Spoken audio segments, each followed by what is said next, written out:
What happens when your best friends are not the best? Let me describe the situation. I officially hate D&D, which is a shame considering that just a few people caused such a distaste towards possibly the most unique game in existence. I've played D&D for 6 years since I was 14. Some of the greatest moments with my friends were made in different encounters within this RPG. But today, everything changed for me. So we met a female goblin in the Mad Mage dungeon, and she was pretty awesome. She knew how to make maps and helped us not get lost. If you include this goblin, we had 4 total in the party.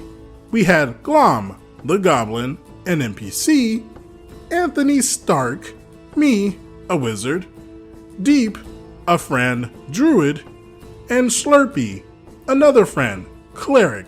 By the way, we're all guys if that helps you imagine what's going on.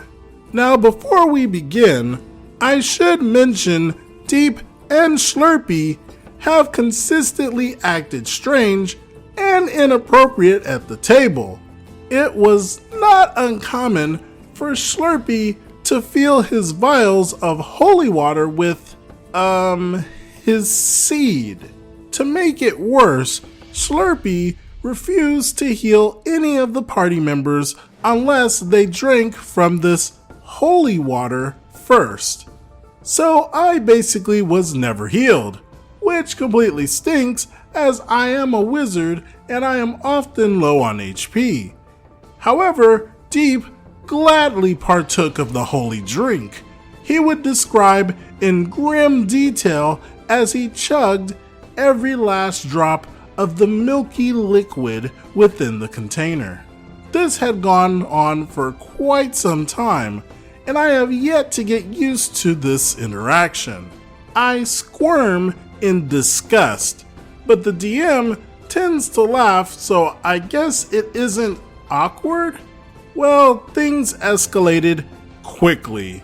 Often, after defeating a group of goblins, Deep and Slurpee would keep one alive so they can double team them and have their way with them.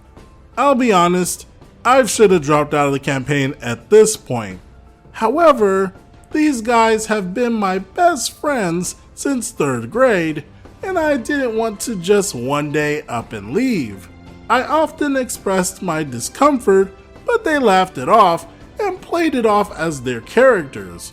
Glom, the female goblin, didn't react negatively to these actions as Glom was played by our DM, who enjoyed these interactions. Well, today, I am done. We were walking through the dungeon when Slurpee texted the DM in private. He wanted to cast Command on me. Despite Command being a verbal spell, the DM simply asked me to roll a wisdom saving throw without telling me what it was for. I succeeded 4 times. Slurpee didn't care. He wasted 3 first level spell slots and a 2nd level spell slot trying to command me over and over. Well, eventually, I failed. His command to me basically forcibly forced me to have his way with Glom. And because he used a 2nd level spell, he could choose 2 characters. So he commanded Glom to submit. I told them that the spell only lasted 1 round, but the table assured me it lasted a full minute. If they would have just stuck to the rules, then this whole thing could have been avoided. So for a full minute, my friends laughed at me as the DM described in full detail what I was forced to do to Glom.